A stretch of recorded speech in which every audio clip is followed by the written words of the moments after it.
They say you're too quiet, too intense, too much. You speak and the room goes silent, not because you're wrong, but because you're different. You notice what others ignore. You question what they blindly accept. And slowly, they drift away.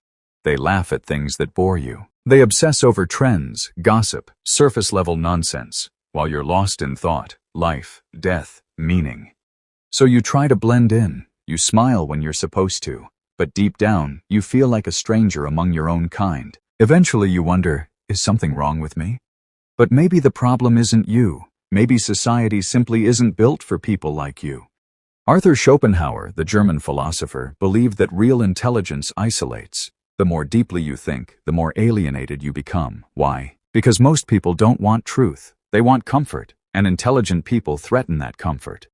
It begins early. You sit in a classroom surrounded by kids your age, but you feel off, not superior, just disconnected. While they laugh, you're wondering, why do people say things they don't mean? Why does small talk feel like noise? Why does it feel like I'm watching life instead of living it? That's the curse of intelligence, not grades or talent, but the kind of mind that questions too much and feels too deeply.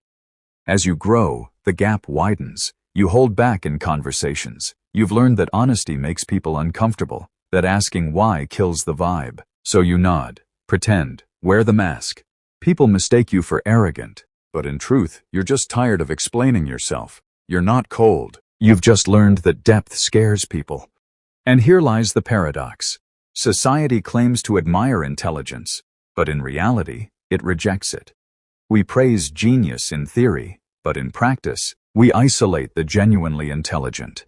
Because real intelligence doesn't just solve problems, it questions norms, it threatens illusions. So you sit in rooms full of people and feel utterly alone. You crave connection, but not the shallow kind.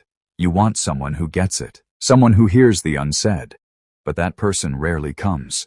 Schopenhauer called this the burden of the noble intellect. The more conscious you are, the more suffering you feel. Because once you see the world as it is, a cycle of endless craving, illusions, contradictions, you can't unsee it. You can't laugh at the same jokes. You can't find joy in surface-level games. You drift like a ghost through a party that never ends.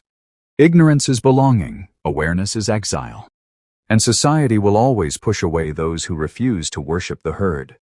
Schools reward obedience, not curiosity. Workplaces reward conformity, not truth. Online platforms reward simplicity, not depth. So the intelligent adapt. They shrink. They censor themselves. Until society gets what it wants. Silent brilliance. Genius buried under self-doubt. But Schopenhauer didn't see this exile as weakness. He saw it as proof that you are awake in a world of sleepwalkers. He believed solitude wasn't punishment, it was liberation, because solitude gives you freedom to think without interruption, to feel without judgment, to create without compromise.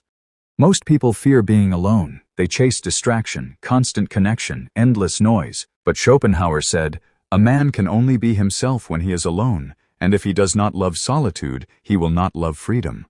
This is the brutal truth. If you think deeply, you will be misunderstood. If you feel deeply, you will be rejected.